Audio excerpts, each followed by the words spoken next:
क्रिस्त में मेरे बहुमूल्य भाइयों बहनों एवं बच्चों, आप सबों को जैसे हमारे प्रभु यीशु क्रिस्त दुनिया के उद्धारकर्ता, हमारे प्रभु यीशु क्रिस्त की कृपा, शांति, अनुग्रह, आशीष, अनुकंपा, सामर्थ्य, सहायता सदा सर्वदा आपके एवं आपके परिवार के साथ रहे। प्रिय विश्वासियों, आज हम सामान्य काल का 16वां रविवार मना रहे हैं। आप लोगों ने इन दिनों अखबार में पढ़ते होंगे, न्यूज़पेपर में पढ़ते होंगे, टीवी में देखते होंगे और व्हाट्सएप में देखते होंगे कि हमारे भारत देश में क्या क्या घटनाएं घट रही है। और पिछले 1.5-2 महीने से हमें और ये मालूम पड़ रहा कि भारत के और एक राज्य मणिपुर में आज जो भयानक एवं शर्मसार की घटना घट रही है। दो समुदाय के बीच में या दो गुट के बीच में, जो जातियों के बीच में किस प्रकार की भाई भाई के विरुद्ध, बहन बहनों के विरुद्ध इतनी भयंकर लड़ाई चल रही है। पूरे मणिपुर जल रहा है। यानी इंसान के मन में इतने क्रूरता और दुश्मनी, रंजिश और एक शैतान की शक्ति, बुराई की शक्ति और अधिक से अधिक पनपने लगती है और एक दूसरे से नफरत करने लगते, एक दूसरे से जलते हैं और एक दूसरे के साथ अन्याय और अत्याचार करने में जरा भी और डरते नहीं है। हम में से कौन है पद के लिए, पोस्ट के लिए, पोजीशन के लिए आज इंसान आपस में ही लड़ते झगड़ते हैं। और इतना ही नहीं, आज पूरे भारत देश में जाति के नाम से, धर्म के नाम से, वर्ग के नाम से, भाषा के नाम से, संस्कृत के नाम से कितनी लड़ाई झगड़ा हो रहा है, कितनी आगजनी घटनाएं घट रही है, कितने बेगुनाह लोग मारे जाते हैं। मणिपुर की घटना के बारे में सोचते हमारे दिल कांप उठता है। इतना भयानक घटना घट रही है और पिछले 78 दिन से चल रहा है, लेकिन पूछने वाला कोई नहीं है और उसको संभालने वाला कोई नहीं है। शांति के लिए लोग तरस रहे हैं और कितने लोगों के साथ अन्याय और किया जा रहा है। और उस घटना में महिलाओं के खिलाफ और जो अन्याय अत्याचार कर रहे हैं, महिलाओं की बदनाम करना और उनके साथ सामूहिक बलात्कार करना और उनके ऊपर शोषण करना, ये आम बात होते आ रही है आज के समाज में। प्रिय विश्वासियों, यानी एक इंसानियत को भूल गए हैं, मानवता को भूल गए हैं, आज जानवर जैसे व्यवहार करने लगते हैं। सब बुराई के कारण, इसका मूल कारण है, जड़ है और ये बुराइयां है। ये शैतानी की शक्ति, बुरी शक्ति आज मनुष्य के ऊपर शासन कर रहा है। शैतान चारों तरफ अपने राज्य को फैला रहा है। जी हाँ, क्रिस्त में प्यारे भाइयों और बहनों, और बाइबल ये कहती है कि आदि में जब ईश्वर ने आकाश और सृष्टि की, आकाश और इस संसार की सृष्टि किया, जीव जंतु की सृष्टि किया है और ये पेड़, पहाड़, नदियाँ, वादियों की उन्हें सृष्टि किया है। और उसके बाद मनुष्य को, और एक मनुष्य के अपने स्वरूप में, अपनी समानता में उन्हें सृष्टि किया है। और इसलिए बाइबल बताती है, उत्पत्ति ग्रंथ अध्याय 1 पद संख्या 31 में कहती है, और ईश्वर अपने द्वारा बनाया हुआ वो सारी सृष्टि को उन्हें देखा और वह उन्हें अच्छा लगा।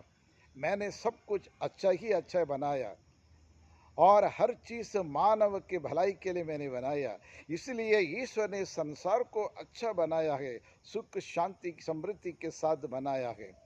लेकिन ये बुराई कहाँ से आई?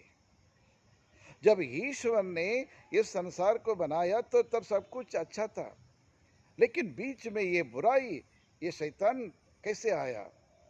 ईश्वर तो नहीं लाया होगा। प्रिय विश्वासियों, और इसका उत्तर आज के सुसमाचार हमें बतलाता है। जंगली बीज दृष्टांत के द्वारा, और ईश्वर ये कहते हैं, और इस संसार में बुराई लाने के लिए, दुश्मनी लाने के लिए कौन मूल कारण था? और वह है और शैतान। और उस अच्छे बीजों के बीच में और एक चारा, यानी चारा मतलब बुराई के बीज बोने वाला, वो रात में वो शैतान आकर उन्हें और ये बीज बोया है। ये दुश्मनी, रंजिश, लड़ाई झगड़ा और ये सारे पाप शैतान के द्वारा इस संसार में, इस समाज में आया है। जी हाँ क्रिस्त में प्यारे भाइयों और बहनों, लेकिन ये शैतान कौन है, ये बुरी शत्रु कौन है? और योगन सुसमाचार अध्याय 8 और वहाँ 44 में हमें यह देखने को मिलता है कि शैतान वह एक झूठा है, वह झूठ का पिता है, वह एक हत्यारा है, वह सत्य के खिलाफ है करके और बाइबल बतलाती है। और पहला पेतरुस की और उसके पत्र में हम देखें अधिकार 5 और 8 में हमें देखने को मिलता है। और वह शैतान या शत्रु हमारा शैतान है, वो दहाड़ते हुए एक शहर की तरह दहाड़ते हुए और चारों तरफ विचरता है, किसको फाड़ डाले किसको खाए करके शैतान हमेशा एक्टिव रहता है, मनुष्य को अपने कब्ज में लाने के लिए, बुराई के बीज बोने के लिए, लड़ाई के बीज बोने के लिए, अन्याय के बीज बोने के लिए, मनुष्य को नीचे गिराने के लिए 24 घंटे और एक्टिव रहता है ये शैतान। जी हाँ क्रिस्त में प्यारे भाइयों और बहनों, लेकिन आपके मन में, मेरे मन में ये सवाल उठते हैं कि बुरी शक्ति को हराने की कोई नहीं है क्या? ईश्वर परम दयाल पिता परमेश्वर सारे संसार के मानव जाति के सृष्टि करने वाले के पास सामर्थ्य नहीं है कि इस शैतान को हराने के लिए, बुराई की जड़ को उखाड़ के फेंकने के लिए उनके पास सामर्थ्य नहीं है? तमाम सवाल आपके मन में, मेरे मन में उठते होंगे। लेकिन लेकिन प्रभु ईश्वर, प्रभु यीशु हमारे प्रभु यीशु क्रिस्त क्यों और अशांत रहते हैं? दुनिया में जो भी बुराइयां तुरंत उसको उखाड़ क्यों नहीं फेंकते हैं? ये पापियों की, दुश्मनों को नाश क्यों नहीं करते? अन्याय और अत्याचार करने वालों को दंड क्यों नहीं देते करके और कई सवाल कई बार हमारे मन में आता है। लेकिन इसका जवाब आज का पहला पाठ हमें देता है।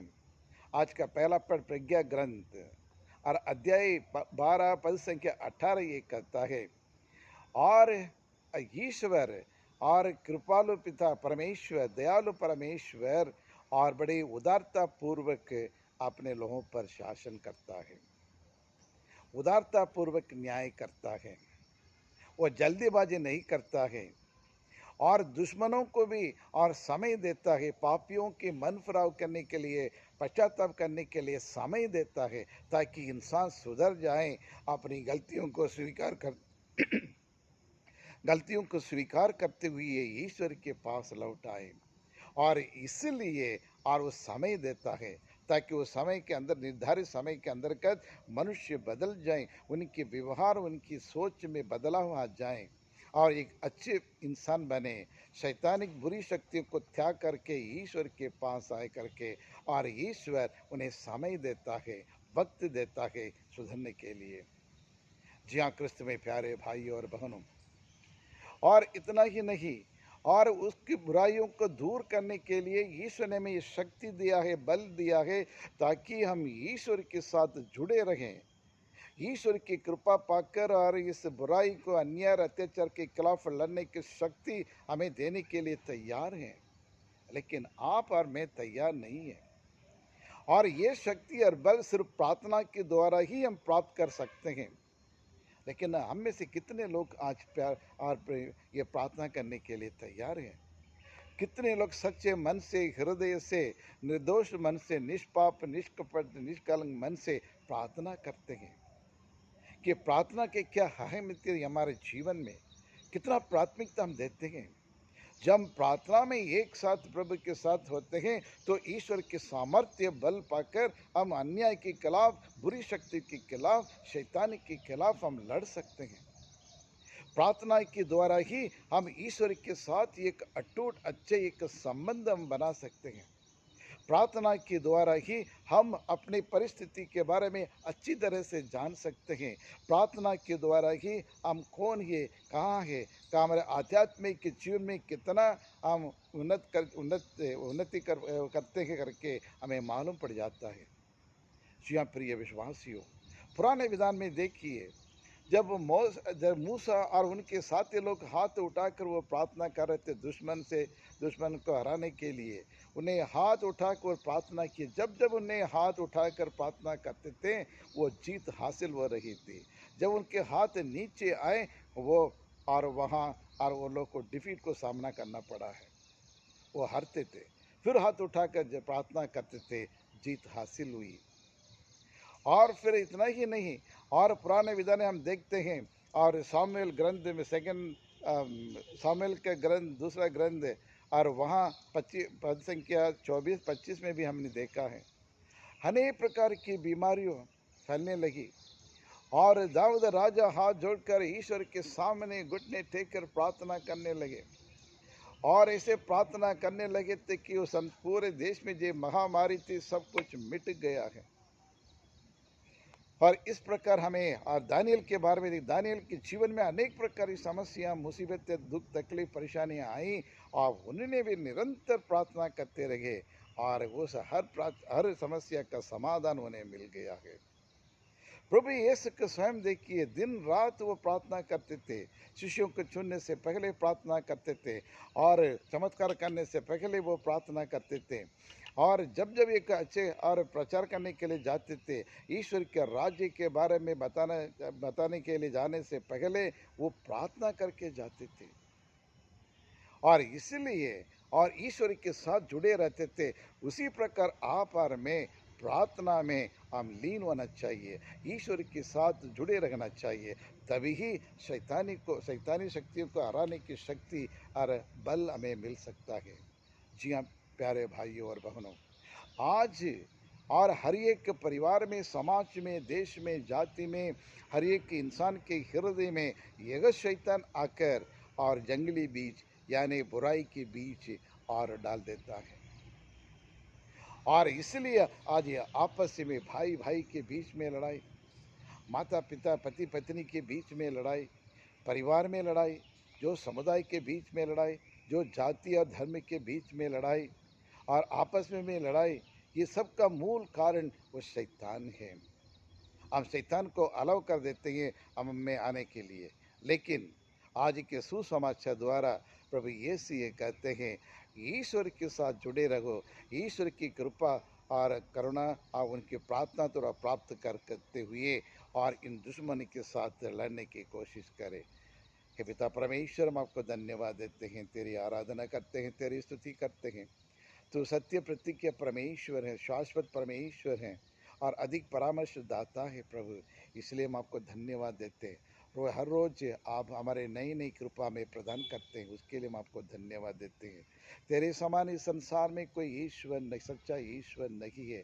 शैतानी शक्ति, बुरी शक्तियों के साथ लड़ने के लिए शक्ति बल हमें प्रदान करे प्रभु। हमारे देश को बचाइए। हमारे देश में हम सब हर एक जाति, धर्म, वर्ग लोग और संस्कृत के लोग, अलग अलग भाषा के लोग, और यही पिता परमेश्वर के संतान बन सके, और आपसी प्रेम के साथ आपस में सूझबूझ करते हुए, एक दूसरे को स्वीकार करते हुए एक अच्छे मानवीय जीवन बिताने की हमें कृपा एवं बल हमें प्रदान करे। हमारे नेताओं को, राजनेताओं को, ये देश के हर एक नेताओं को सद्बुद्धि उन्हें दे, ताकि वे भी देश के लोगों की उन्नति के लिए, एकता के लिए काम कर सके। यही प्रार्थना हम करते हैं हमारे प्रभु यीशु क्रिस्त के द्वारा। आमीन आमीन।